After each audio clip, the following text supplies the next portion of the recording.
মন্দিরে চপ্পল জুতা পরে ঢোকা নিষিদ্ধ, এটা আমরা সবাই জানি। কিন্তু আমাদের দেশে এমন একটি অলৌকিক মন্দির আছে যেখানে দেবী মাকে চপ্পল জুতা অর্পণ করা হয়। এইসব কথা শুনে আপনি অবাক হচ্ছেন, তাই না? কিন্তু এটা সত্য।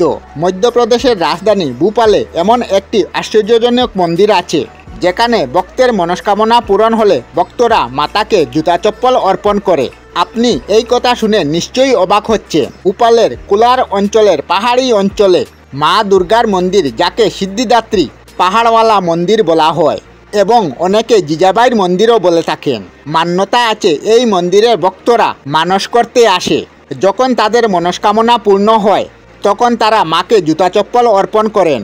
শুধু জুতা চপ্পল নয়, এই মন্দিরে টুপি, চশমা, গড়িও মাতাকে অর্পণ করা হয়। স্থানীয়দের মতে এই পরম্পরা প্রায় 25 বছর ধরে চলছে। এই মন্দির প্রতিষ্ঠার পিছনে রহস্য হলো অমর প্রকাশ মহারাজ নামে একজন এখানে মূর্তি স্থাপনের সাথে শিব পার্বতীর বিবাহ করিয়েছিলেন এবং নিজে কন্যাদান করেছিলেন। এই জন্য মা সিদ্ধিদাত্রীকে এখানে পুত্রী রূপে পূজা করা হয়। জিজাবাইর মন্দিরে দেবীকে কন্যা রূপে রাখা হয় এবং উনার সকল ইচ্ছা পূরণ করা হয়। এমনকি যখন মনে হয় মা এই কাপড়ে খুশি নন, তখন দিনে 2-3 বার কাপড় বদলানো হয় মায়ের।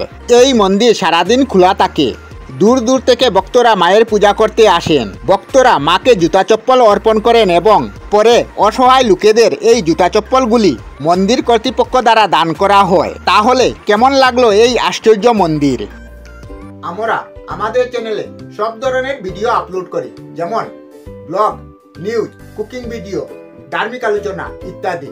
যদি আপনারা এই ধরনের ভিডিও দেখতে পছন্দ করেন তাহলে এই চ্যানেলটি নিশ্চয়ই সাবস্ক্রাইব করবেন।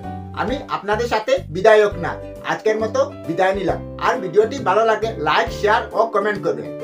ভিডিওটি সম্পূর্ণ দেখার জন্য অশেষ ধন্যবাদ।